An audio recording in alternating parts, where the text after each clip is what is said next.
1960వ దశకం మొట్టమొదటిసారి చంద్రమండలం పైన మానవుడు కాలు మోపాడు. నీల్ ఆర్మ్స్ట్రాంగ్ ఆ టీంకి సారథ్యం వహించాడు. మనకందరికీ తెలుసు, అమెరికా మొట్టమొదటిసారి చంద్రుడి పైన కాలు మోపడానికి సాహసం చేసింది. ఆ తర్వాత కొన్ని సంవత్సరాలకు మళ్ళీ అదే అమెరికా దేశం మళ్ళీ చంద్రుడి మీదకి మరొక బృందాన్ని పంపించడం జరిగింది. ఈసారి వాళ్ళు కాళ్ళు మోపి నడవడమే కాదు, జీప్ని కూడా తీసుకెళ్ళి అక్కడ జీప్ని నడపడం జరిగింది. ఆ బృందానికి సారథ్యం వహించి స్వయాన చంద్రమండలం పైన జీప్ నడిపినటువంటి సైంటిస్ట్, వ్యోమగామి డాక్టర్ జేమ్స్ బి ఇర్విన్. నేను డిగ్రీ చదువుతున్నప్పుడు మా కాలేజీకి వచ్చాడు గుంటూరులో. ఆయన తను ఎలాగా చంద్రమండలం పైన ఆ సాహసం చేశాడో వీడియో చిత్రం చూపించిన తర్వాత చాలా ఆసక్తిగా ఆయన దగ్గరికి వెళ్ళి కరచాలనం చేశాం.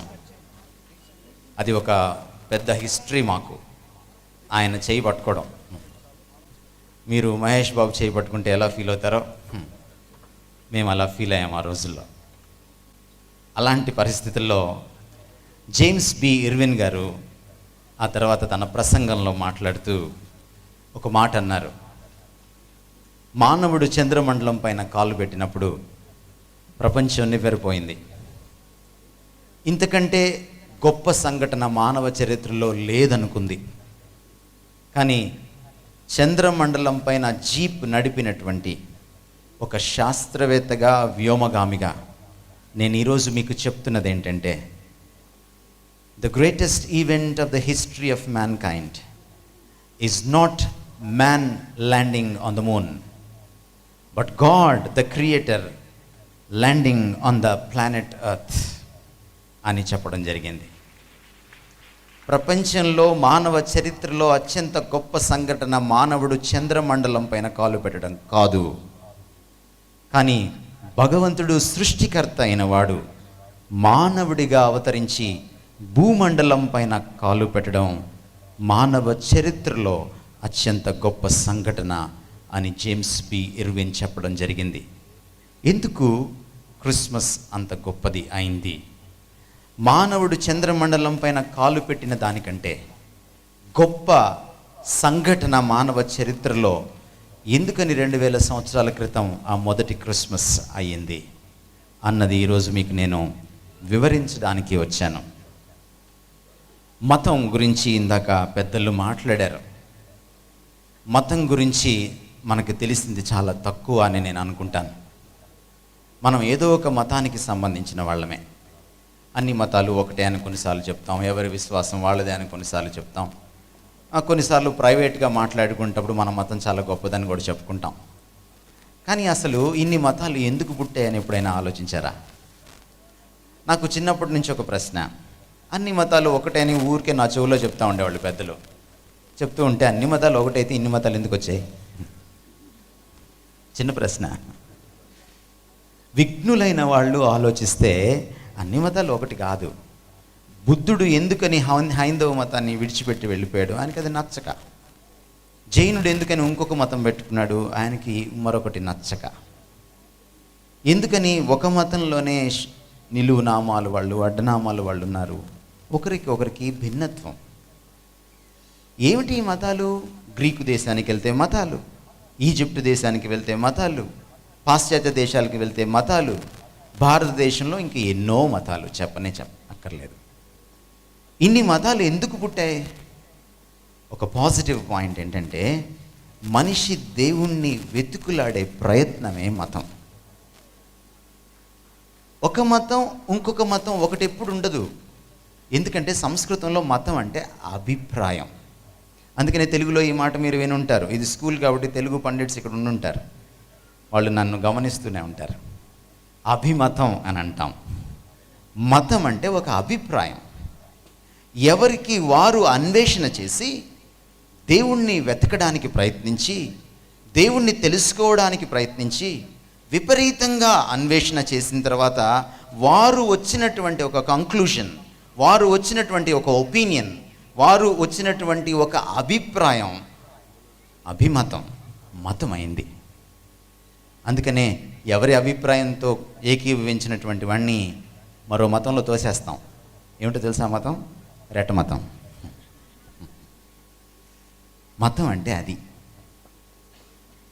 అయితే సమస్య ఏమిటంటే, ఇన్ని మతాలు ఇంతగా దేవుణ్ణి ఇన్ని వేల సంవత్సరాలు వెతికిన తర్వాత కూడా దేవుడి గురించినటువంటి ఖచ్చితాభిప్రాయం లేదు.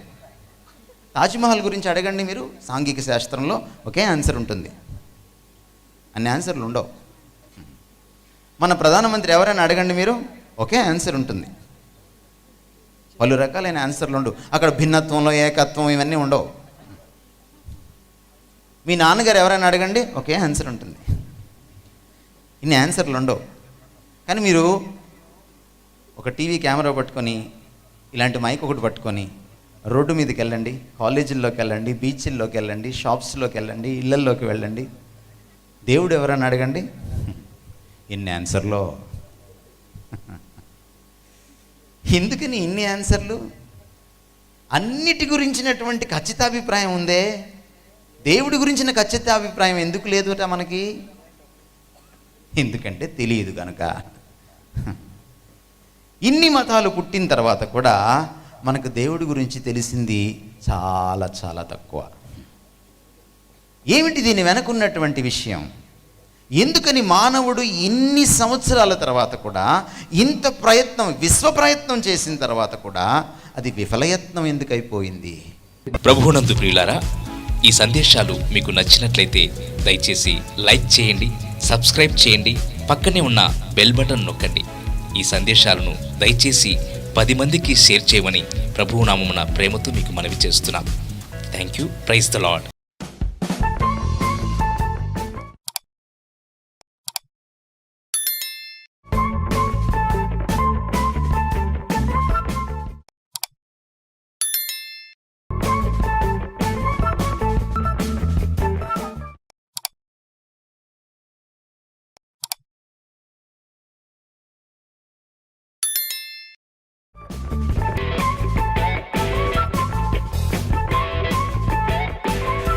ప్రభువునందు ప్రియులారా, ఈ సందేశాలు మీకు నచ్చినట్లయితే దయచేసి లైక్ చేయండి, సబ్స్క్రైబ్ చేయండి, పక్కనే ఉన్న బెల్ బటన్ నొక్కండి.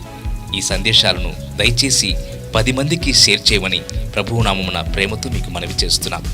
Thank you. Praise the Lord. ప్రభువునందు ప్రియులారా, ఈ సందేశాలు మీకు నచ్చినట్లయితే దయచేసి లైక్ చేయండి, సబ్స్క్రైబ్ చేయండి, పక్కనే ఉన్న బెల్ బటన్ నొక్కండి. ఈ సందేశాలను దయచేసి 10 మందికి షేర్ చేయమని ప్రభువు నామమున ప్రేమతో మీకు మనవి చేస్తున్నాం. Thank you. Praise the Lord. ప్రభువునందు ప్రియులారా, ఈ సందేశాలు మీకు నచ్చినట్లయితే దయచేసి లైక్ చేయండి, సబ్స్క్రైబ్ చేయండి, పక్కనే ఉన్న బెల్ బటన్ నొక్కండి. ఈ సందేశాలను దయచేసి 10 మందికి షేర్ చేయమని ప్రభువు నామమున ప్రేమతో మీకు మనవి చేస్తున్నాం. Thank you. Praise the Lord. ప్రభువునందు ప్రియులారా, ఈ సందేశాలు మీకు నచ్చినట్లయితే దయచేసి లైక్ చేయండి, సబ్స్క్రైబ్ చేయండి, పక్కనే ఉన్న బెల్ బటన్ నొక్కండి. ఈ సందేశాలను దయచేసి 10 మందికి షేర్ చేయమని ప్రభువు నామమున ప్రేమతో మీకు మనవి చేస్తున్నాం. Thank you. Praise the lord.